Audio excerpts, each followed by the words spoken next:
Hello everyone, good morning. আমি রিঙ্কু। আমার নতুন একটি ভিডিওতে তোমাদের সবাইকে স্বাগত। আশা করছি তোমরা সকলেই ভালো আছো। আমিও খুব ভালো আছি। এখন বাজছে সকাল 7:30। তো এখন থেকে আমি আমার ভিডিওটি স্টার্ট করলাম। আশা করছি তোমাদের ভালো লাগবে। অনেক সকালে ঘুম থেকে উঠেছি।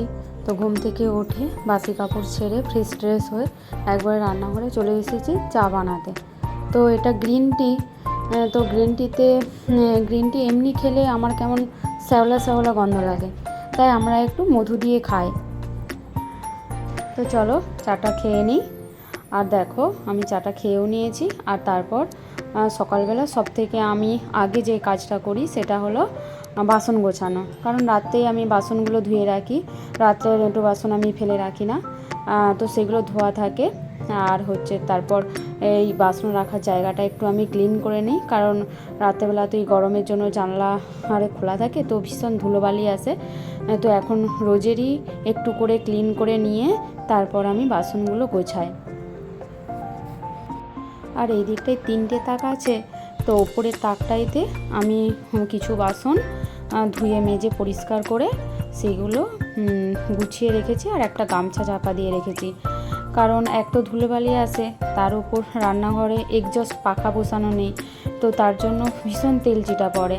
তো এইবারে বাড়ি গিয়েছিলাম, এইবারে বলে নয়, যখনই বাড়ি যাই তখনই আমাকে বাড়ি থেকে এসে আমাকে সব কিছু জিনিসই সে ধুয়ে মেজে ঘুরে ঘুরে পরিষ্কার করতে হয়। তো তার কারণেই এবারে বাড়ি থেকে আসার পর আমি কিছু বাসন যেগুলো আমি ইউজ করি না, আর সেই বাসনগুলোই আমি ধুয়ে মেজে ভালো করে পরিষ্কার করে আর ওই ওপরের তাকটাতে তুলে রেখেছি। আর গামছাটা ঢাকা দিয়ে দিয়েছি যাতে না তেলচিটাটা পড়ে। আর দেখো এবারে বাড়ি থেকে আসার পর তোমাদের দাদাভাই একটা মাটির কুঁজো কিনে এনেছে। তো আমরা তো এখানে কেনা জল খাই, দেখতেই পাচ্ছ পাশে ড্রাম বসানো আছে। তো ওই জল ভীষণই গরম, তো তার কারণেই মাটির কুঁজোটা কেনা। আর এই মাটির কুঁজোটাতে জল ঢেলে রাখলে কিছুক্ষণ পর, মানে 1-2 ঘন্টা পর জলটা এত সুন্দর ঠান্ডা হয়ে যায় যে জলটা খেয়ে একটু শান্তি মনে হয়। ফ্রিজ থাকলে হয়তো ফ্রিজের জলও ঠান্ডা হতো, বাট আমি বলবো এই কুঁজোর জলের টেস্ট অন্যরকম, ফ্রিজের জলের থেকে অনেক গুণ ভালো। তো যাই হোক বন্ধুরা, তোমরা দেখতে পাচ্ছ যে বোতলটাতে গামছা জড়ানো রয়েছে, কারণ যখন মাটির কুঁজোটা কেনা হয়নি তখন ওই ড্রামের জলই বোতলে ভরে আর বোতলে যে গামছাটা জড়ানো আছে সেটা ভিজিয়ে রেখে 1-2 ঘন্টা বাদে খেলে কিছুটা ঠান্ডা মনে হবে। তো তারপর দেখো আমি সবজিপাতি কেটে নিয়েছি রান্না করার জন্য, আর একটু আলু ভাজাও কেটে নিয়েছি মুড়ি খাওয়ার জন্য। তো আলু ভাজাটা করেই নেব, কারণ তোমাদের দাদাভাই তো অফিসে যাবে, তো সে তাড়াতাড়ি খেয়ে যাবে।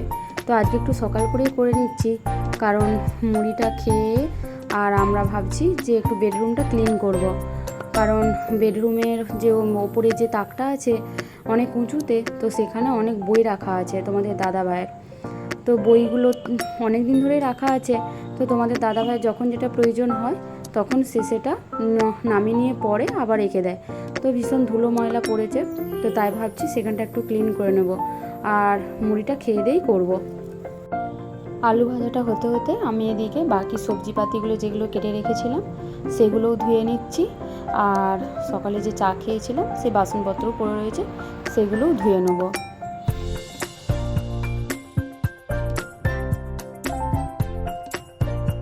আমি তোমাদের দাদাভাইকে বলি যে তুমি তো চাকরি পেয়ে গেছো, তাহলে এত কেন পড়াশোনা এখনও করো? তো দেখো সে বলে যে আমার পড়াশোনাটা ভালো লাগে করতে। তো বাড়িতেও তার গাদা বই আছে, আর এখানকেও সেই কত বই বয়ে বয়ে এনেছে বাড়ি থেকে পড়াশোনা করার জন্য। তো যাই হোক, তার সেটা ভালো লাগে, সে করে। পড়াশোনা করা তো ভালো জিনিস, যতই চাকরি পেয়ে যাক আর যাই হোক। তো সেই জন্যই আমিও তোমাদের দাদাভাইকে বলেছিলাম যে বই রাখার যে বুক র্যাকগুলো পাওয়া যায় অনলাইনে সেগুলো একটা কিনে নিতে, তাহলে বইগুলো ঠিকঠাকভাবে গুছিয়ে রাখা যেত। কিন্তু তোমরা জানো তো তোমাদের দাদাভাই ওয়েস্ট বেঙ্গল পুলিশ, তো আর আমাদের জীবনটা তো সেই যাযাবরের মতো, আজ এখানে 2 দিন তো কাল অন্য জায়গায় 5 দিন, এইভাবেই কাটবে, মানে যতদিন তোমাদের দাদাভাইয়ের চাকরি থাকবে। তাই যে কোনো জিনিস কিনতে আমরা সাহস পাই না, আর যেগুলো প্রয়োজন সেগুলো তো কিনতেই হবে বলো। তাই সেই কারণেই ভাবছি যে একটা ফ্রিজ আর একটা স্কুটি নিতেই হবে, কারণ এত গরমে মানে সবজিপাতি সব নষ্ট হয়ে যাচ্ছে। আর তোমাদের দাদাভাইয়ের সব দিন বাজার যেতে সময়ও নেই, তো একদিন যদি বাজার করে আনাও হয় তো সেখানে তো 3 দিন 4 দিনও চলবে। তো তার কারণেই হচ্ছে ফ্রিজটাও কিনতে হবে আর একটা বাইক কিনতে হবে। এই কারণেই, কারণ বাইকটা থাকলে অনেক সুবিধা হয়, বাজার করতে যাওয়া, ডক্টর দেখাতে যাওয়া, শপিং করতে যাওয়া, এই সবগুলো তো সুবিধা হবে। তার কারণেই তোমাদের দাদাভাই বলছে যে আমি মানে সেকেন্ড হ্যান্ড যদি ফ্রিজ বাইক পাওয়া যায় তো সেগুলো নেব। আর যখন আমি ট্রান্সফারে এখান থেকে চলে যাব তো তখন এখানেই বিক্রি করে দিয়ে চলে যাব। তো য টাকা পাওয়া যাবে। এমনিতেই তো ধরো সেকেন্ড হ্যান্ড আমরা কিনবো মানে ধরো কম টাকাতেই পাবো। তো বন্ধুরা, তো সেক্ষেত্রে কোনো লাভ লসের ব্যাপার নেই, তো আমরা টোটো করেই যাই। তো ফ্রিজটা যদি সেকেন্ড হ্যান্ড না পাওয়া যায় কি বলবো তাহলে 100-200 মিটার রাস্তা যাবো, তোমাদের দাদা তাও 50 টাকা 80 টাকা তোমার সাথে এরকম বলতে বলতে আমার বিছানাটাও গোছানো হয়ে গেল। তো কালকে একবার গিয়েছিলাম শপিং করতে, তো সেখানে ডিস্টেন্স কত হবে, 1 কিলোমিটার হবে জোর করে। তো সেখানে বলছে 100 টাকা ভাড়া নেবে। তো এত ভাড়া দিয়ে যায় বলো তোমরা? তো সেই কারণে আমরা দুজনে সিদ্ধান্ত নিয়েছি যে একটা স্কুটি কিনলে আমাদের সুবিধায় হয়, তো সেটা যাতে তাড়াতাড়ি হয় সেই ব্যবস্থাই আমরা করছি। তো বন্ধুরা, তোমরা তো দেখতেই পেলে নিচে তাকটাতে আমি বইপত্রগুলো গুছিয়ে নিয়েছি, কারণ নিচে তাকটাতে একটা ট্রলি ব্যাগ ছিল আর একটা ব্ল্যাঙ্কেটে রেখেছি, সেই ব্যাগটা ছিল। তো ট্রলি ব্যাগে হচ্ছে শীতের জিনিসপত্রই আছে, মানে চাদর সোয়েটার এইসব। তো এখন তো ওগুলো আর লাগবে না, তো সেই জন্যই ওইগুলো ওই উপরের কার্নিসে তুলে দিয়েছি। ওগুলো আবার যখন শীত পড়বে তখন নামিয়ে নেওয়া যাবে।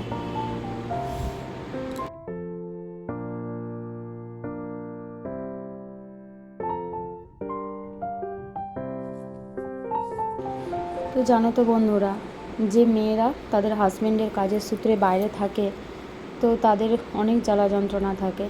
তারা যখন ভাড়া বাড়িতে থাকে বা যেখানে যে বাড়িতেই থাকুক না কেন, মানে আমি বলছি আমি যেমন কোয়ার্টারে থাকি, তো সেখানটাও যেমন পরিষ্কার পরিচ্ছন্ন করে রাখতে হয়, ঠিক তেমনি যখন তুমি বাড়ি যাবে তখনও গিয়ে দেখবে যে সেই তুমি যে রুমটায় থাকো বা তার আশপাশটা দেখবে অপরিষ্কার হয়ে রয়েছে, নোংরা হয়ে রয়েছে। গিয়ে তোমাকে পরিষ্কার পরিচ্ছন্ন করতে হবে, ক্লিন করতে হবে। তো সেটা ভালো লাগে না, তবুও করতে হয়, কিছু করার নেই। যেমন আমি যখনই বাড়ি যাই, আমাদের তো মাটির বাড়ি, তো সেখানে কি বলবো, মানে এমনিতেই রোজ পরিষ্কার করলে তাও নোংরা হয়, আর সেখানে তো আমি 1-2 মাস ছাড়া যাই মানে ভালোই অপরিষ্কার হয়ে থাকে। তো যতটা পারে বাড়ির লোক করে রাখে, তো বাড়ির লোকেরও তো সবসময় সম্ভব হয়ে ওঠে না, কারণ আরও তো নানা রকম কাজ থাকে। বাড়ির লোক বলতে আমার বাড়িতে শুধু আমার শাশুড়ি মা আর শ্বশুরমশাই থাকে, আর দেওর আছে, সে বাইরে পড়াশোনা করে কলকাতায়। তো কে আর করবে, আমার শাশুড়ি মা যতটুকু পারে ততটুকুই পরিষ্কার পরিচ্ছন্ন করে রাখে, কারণ তারও তো শরীর ভালো নয়, তো সেই হিসাবে আর কি।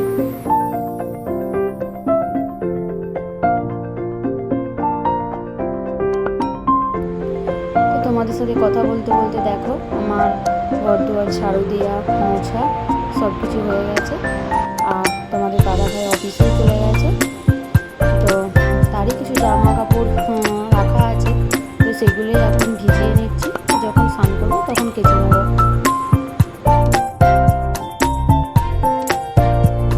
আর এই দেখো আমি সব কিছুই পরিষ্কার পরিচ্ছন্ন করে ক্লিন করে নিয়েছি, আর জানলাগুলির পর্দাগুলো লাগানোই আছে, তার কারণ সকালে যখন ঘুম থেকে উঠি তখন জানলাগুলো দিয়ে এত রোদ ঢুকে, কারণ রাত্রেবেলা তো জানলাগুলো খুলেই রাখি, তো ভীষণ রোদ ঢুকে আর এত গরম হয়ে যায় রুমটা, তো সেই কারণেই আমি সকালে উঠে জানলাগুলো বন্ধ করে দিই আর পর্দাগুলো লাগিয়ে দিই, তাহলে অনেকটা রোদটাও কম ঢুকবে বা গরমটাও কম হবে।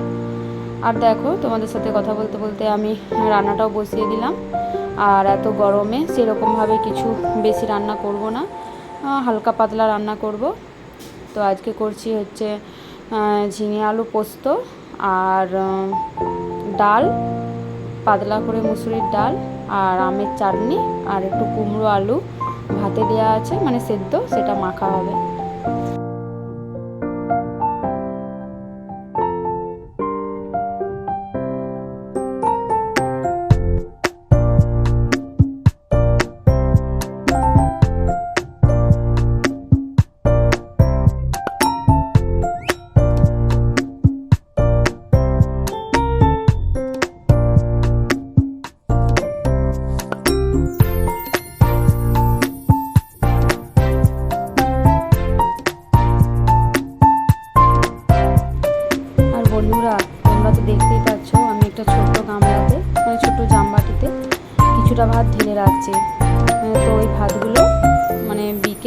যখন সন্ধ্যা হবে তখন আমি জল দিয়ে রাখবো, মানে ঠান্ডা জল দিয়ে রাখবো, আর ওইগুলো রাত্রে খাবো জল দেওয়া ভাত। কারণ যা গরম পড়েছে, তো রাত্রে গরম ভাত বা রুটি কিছুই ভালো লাগছে না এখন আর। তো আজকে ভাবছি একটু জল দেওয়া ভাতই খাবো।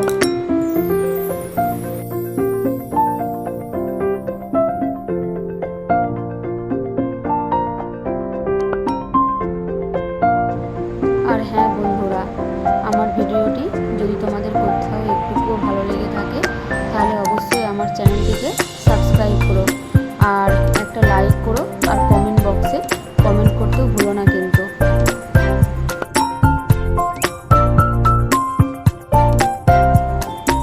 শেষে আমের চাটনিটিও করে নিয়েছি, আর আমের চাটনিটা একটু বেশি করেই করে নিয়েছি, কারণ হচ্ছে আমটা যদি কেটে রেখে দিই তাহলে নষ্ট হয়ে যাবে। তো সেই কারণেই আমি চাটনিটা একটু বেশি করেই করে রেখে দিয়েছি, যাতে 2-3 দিন খাওয়া যাবে একটু একটু করে। তো আমার রান্না এখন কমপ্লিট।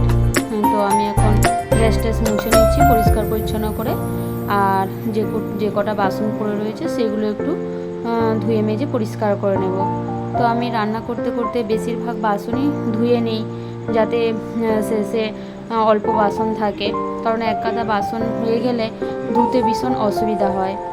কারণ তোমরা তো দেখতেই পাচ্ছ বন্ধুরা, ওই একটুখানি বেসিনটা, তো ওই বেসিনে এক গাদা যদি বাসন থাকে তাহলে তো অসুবিধা হবেই।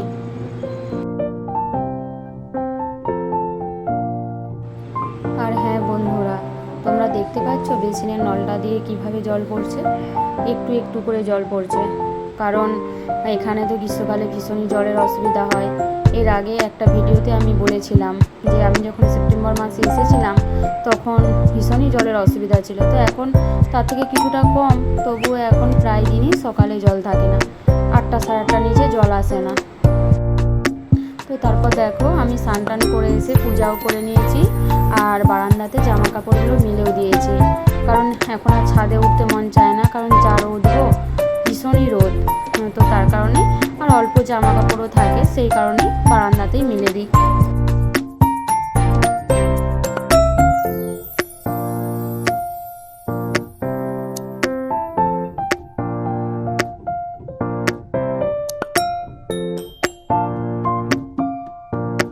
দেখো এখন ঘড়িতে পুরো 12টা বাজছে, আর বাইরে দেখো কীরকম রোদ বেরিয়েছে, তাই তোমাদেরকে একটু দেখালাম।